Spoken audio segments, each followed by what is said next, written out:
কেমন আছো তোমরা সকলে? নিশ্চিত সকলে ভালো আছো। আজ তোমাদের জন্য আরো এক নতুন গল্প নিয়ে এসেছি, কাঁচায় পাকায়। রাজসভা শুরু হতেই হঠাৎ প্রহরী এসে উপস্থিত। রাজামশাই বলে, প্রহরী হঠাৎ তুমি? বলে, রাজামশাই নবাব বার্তা পাঠিয়েছেন রাজামশাই। রাজামশাই বলে, তাই নাকি? তাহলে দুধকে এখানে পাঠিয়ে দাও।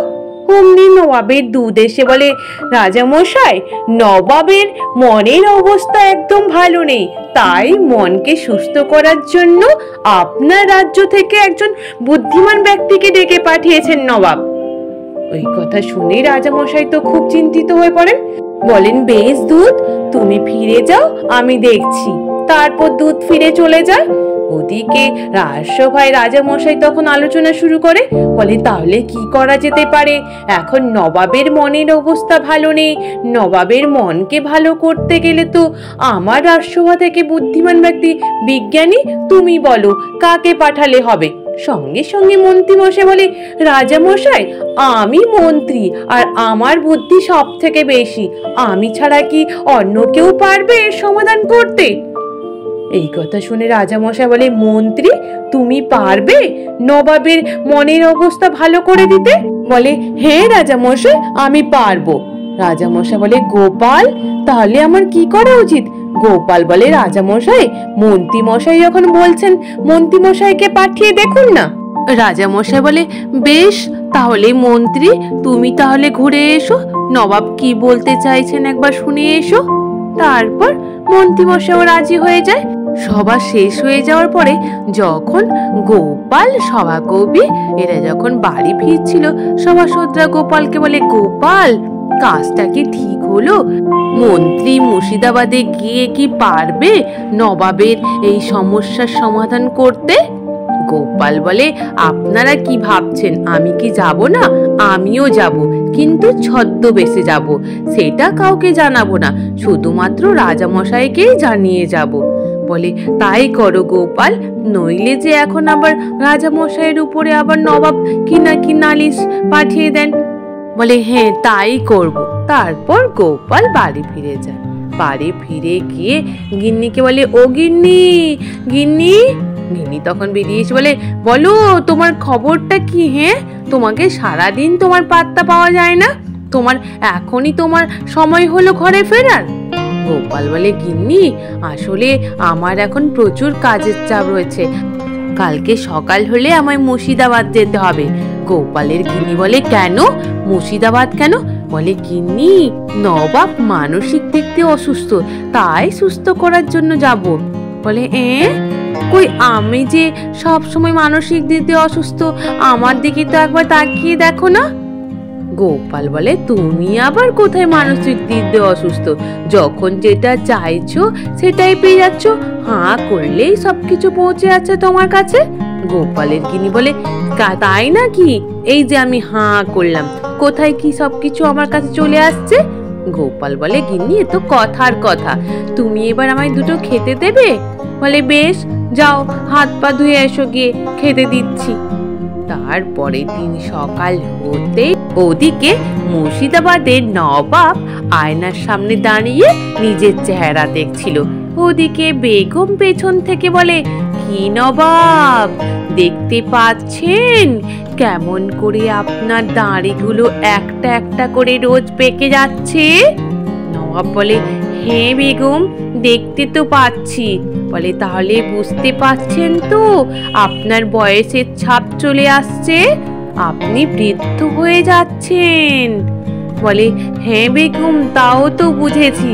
বলে, একদিন আপনি আমাকে বলেছিলেন না আমার একটা চুল পেকে গেছিল বলে, অনেক কথা শুনিয়েছিলেন। এখন দেখুন উপরওয়ালার অভিশাপে আপনার দাড়ি কেমন একটা একটা করে রোজ পেকে যাচ্ছে। নবাব তখন মনে মনে ভাবে, এই রে, বেগমের সামনে থাকলেন তো বেগম আমাকে কথা শোনানো ছাড়বে না, না এখান থেকে চলে যায়। তারপর নবাব ওখান থেকে গিয়ে উজিরের সাথে কথা বলতে থাকে। বলে, উজির কি করি এখন? আমি যে মানসিক চিন্তাতে ভেঙে পড়ছি, যে উজির বলে, নবাব চিন্তা করবেন না, আপনি তো বার্তা পাঠিয়েছেন কৃষ্ণনগরে, দেখা যাক কৃষ্ণনগর থেকে কোনো উপায় তো একটা আসবেই। বলতে না বলতেই মন্ত্রী মশাই এসে উপস্থিত হয়। উজির বলে, নবাব মন্ত্রী মশাই এসছেন?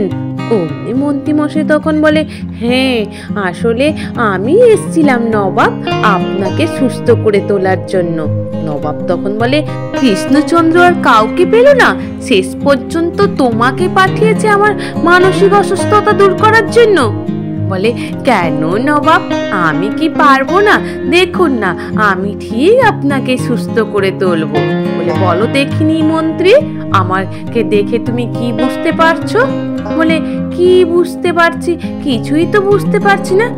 বলে, দেখতে পাচ্ছ না কেমন আমার 3-4টে চুল পেকে গেছে দাঁড়িতে?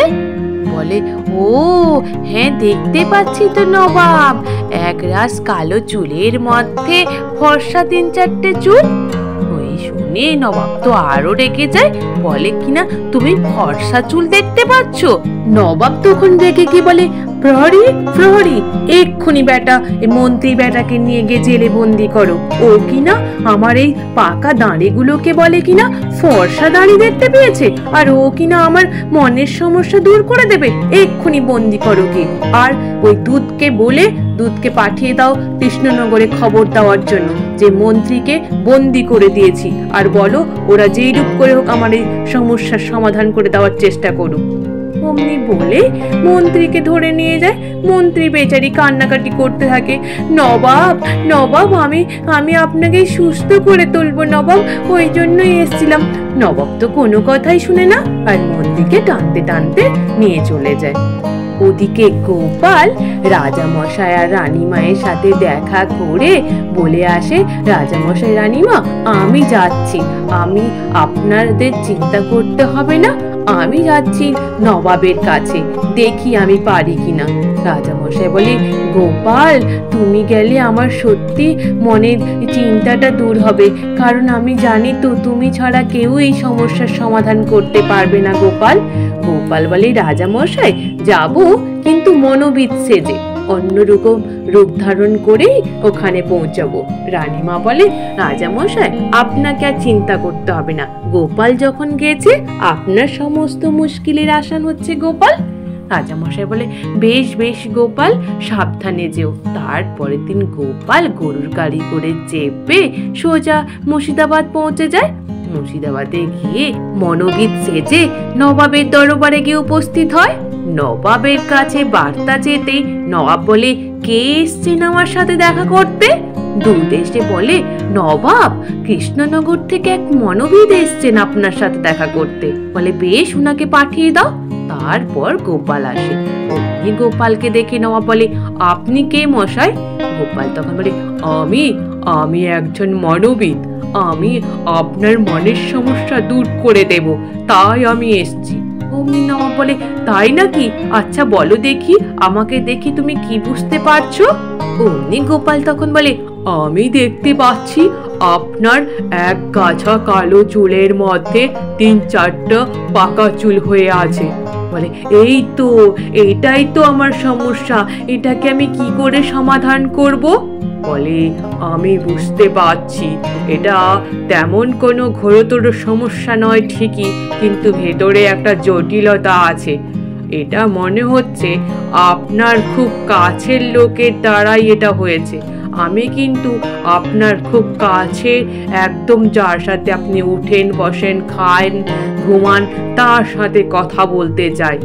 নবাব তখন বলে, এটা তো আমার সাথে যে থাকে, তাহলে বেগমের সাথে কথা বলবেন আপনি? বলে, হ্যাঁ উনার কাছেই আমাকে নিয়ে চলো। তারপর বেগমের কাছে নিয়ে যায় গোপালকে। বেগম তখন বলে, বলুন আপনি কি জানতে চাইছেন আর আপনার কি বলার আছে? বলে, বেগম বলতে চাইছিলাম যে এই নবাবের একটা একটা করে রোজ পেকে যাচ্ছে চুল, তো আর এটা তো কখনোই সম্ভব নয়, রোজ একটা একটা করে তো কখনোই হয় না, তাই আপনার সাথে একটু কথা বলতে এলাম। বেগম আপনার হাতে ওই সাদাটা কি লেগে রয়েছে আঙুলে? বেগম তখন লুকানোর চেষ্টা করে। অমনি বলে, বেগম লুকাবেন না, লুকাবেন না, সব বুঝতে পেরেছি। আপনি কাজটা করছেন তাই না? প্রতিদিন রাত্রিবেলা হলেই আপনি নবাবের দাঁড়িতে ওই সাদা রং লাগিয়ে দেন একটা একটা করে, তারপর নবাবের দাঁড়িটা সাদা হয়ে যায়, তাই তো বেগম? বেগম তখন বাধ্য হয়ে বলে, হ্যাঁ আমি লাগাতাম, কারণ উনি আমাকে বলেছিলেন, আমার পাকা চুল বলে আমায় অনেক কথা শুনিয়েছিলেন, তাই রাগে আমি এই কাজটা করেছিলাম। এই শুনে নবাব বলে, বেগম তুমি তুমি আমার সাথে এইরূপ করেছিলে? বেগম বলে, হ্যাঁ নবাব, আমি করেছিলাম। এই শুনে নবাব খুশিতে ভরে যায়। নবাব বলে, কে কোথায় আছো? এই মনোবিদকে পুরস্কৃত করো, ভালো মন্দ মিষ্টি এটা সেটা খাও। তখন গোপাল তখন বলে, নবাব আমি গোপাল, আগে মন্ত্রীকে ছেড়ে দেন, মন্ত্রীকে বন্দি রেখে আর কিছু লাভ হবে না। নবাব তখন বলে, গোপাল তুমি? বলে, হ্যাঁ নবাব। বলে, তাই আমি ভাবছিলাম সবচেয়ে বুদ্ধিমান ব্যক্তি তুমি ছাড়া আর কে হবে, সেইরূপ কেউ তো নেই। বেশ গোপাল, তোমাকে আমি 100 মোহর দিয়ে পুরস্কৃত করলাম। আজ এই পর্যন্ত। নিশ্চিত তোমাদের সকলের ভালো লেগেছে। আর যদি ভালো লেগে থাকে তাহলে একটু লাইক আর সাবস্ক্রাইব করে দিও। আর তোমরা সকলে ভালো থেকো, কেমন? টাটা।